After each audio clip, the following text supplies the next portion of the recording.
Morning.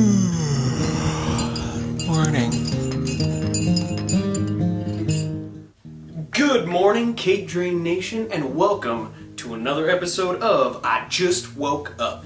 It's good to be back. I hope you enjoyed yesterday's video. Like I mentioned before, we are back with I Just Woke Up. We're going to finish out Season 3. Super excited. Hope you guys are excited too. But I'm going to let Drake take it away so we can get into what we're going to be talking about today. What's up, CakeDrain Nation? Great to be back here on I Just Woke Up. Great to bring CakeDrain back to YouTube.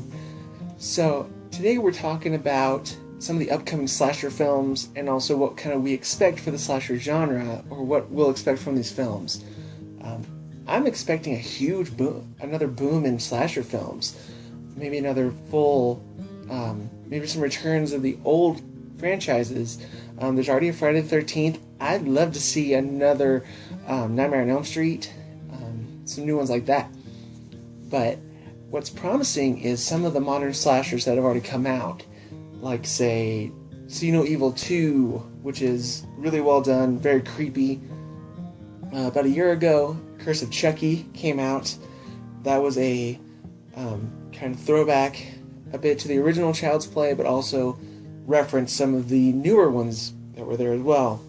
It was a good complete saga there. Complete tribute to the saga. So I'm excited for all the new ones coming out. I love that there's a new Friday the 13th I mentioned. There is there's quite a few new ones coming out.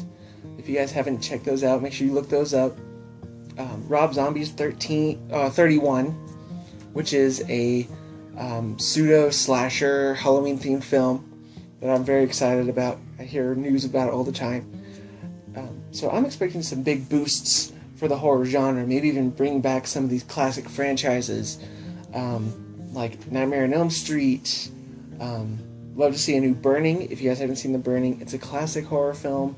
I'm excited for slashers come back, because that's kind of my kind of horror movies. I love slashers, especially the classics, even the lesser known ones. House on Sorority Row is one that's very well done. Prom Night, the original Prom Night, the original Halloween can be kind of deemed as a slasher, and all of those that were influential in how horror is done today can be seen throughout that. And I'd love to see some of those classic genres or classic franchises maybe rejuvenated. So, Cain, what are some of your things you're expecting from that? Well, Drake, what I'm expecting is an overall resurgence of the slasher subgenre in mainstream culture, specifically mainstream cinema. Like you said, I mean, we have Friday the 13th, a new movie coming out. We also have a new Leatherface movie. And I think if these movies are successful, these big-name franchise slasher films, if they're successful with not just the fans, but with everybody else, I think we will really start to see an overall resurgence of slashers in mainstream cinema. In the independent scene, slashers never really went away, and every now and then a good one will pop up here and there, but they kind of fly under the radar unless you're looking for them. We've had movies like like you said, See No Evil 2, the new Chucky, the Hatchet films, also more recently Girl House, which is a critically acclaimed independent slasher film.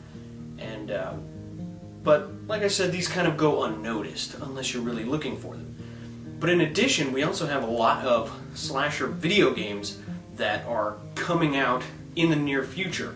You know, big name titles like Until Dawn, which is a PS4 exclusive action slasher game. We have a Friday the 13th game coming out, a video game very similar to Friday the 13th called Summer Camp, which is actually being worked on by none other than Cain Hodder, composed by Harry Manfredini, original composer of the Friday the 13th movies, and Tom Savini, who did many of the makeup effects on said movies.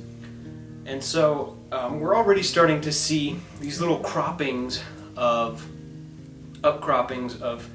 slasher, the slasher subgenre, in mainstream culture. And I think it all kind of hinges on the success or failure of these big name movies. That, I mean, yes, Leatherface is being produced independently for the most part, but it's still part of a big successful franchise. And so those are my hopes for the future of the genre. Awesome. I like that. So thank you guys so much for listening to what we have to say, for seeing the new episode of I Just Woke Up. Get ready for a lot more. Also, check out my channel, Drake the True Snake, and where you can see some more vlogs, some behind the scenes stuff that's coming up. We're in my vlog, my first vlog, I actually talked about See No Evil 2 a little bit more. So make sure you guys check that out, and a whole lot more is coming your way. In addition to Drake's channel, I'd just like to give a shout out to our friend Derek D. Rock. He has 2 YouTube channels that you guys need to go subscribe to. The first one is Wrestling Talk 1. This is a channel where you can learn anything that you need to know, news, updates, all kinds of awesome facts about wrestling. He is the man. He knows his wrestling stuff. So go and subscribe to that channel, link in the description. His second channel is one he started recently. It's a vlogging channel, and this is where Derek talks about everything else other than wrestling. So no matter what you're interested in, D-Rock, he is the man for you. He's the YouTuber to get the job done, and he's a great friend of ours. So go and show him some love and some support. You can show us some love and support by liking this video, sharing it, commenting below your thoughts and opinions, and subscribing to the channel, alright? Remember to check us out on Facebook, Twitter, Instagram, all those social medias, and so you can stay up to date on what is happening here at CakeDrain. So we will see you guys next time on I Just Woke Up and on Drake the True Snake for more bonus features there. Alright, peace out. Remember, Bruce!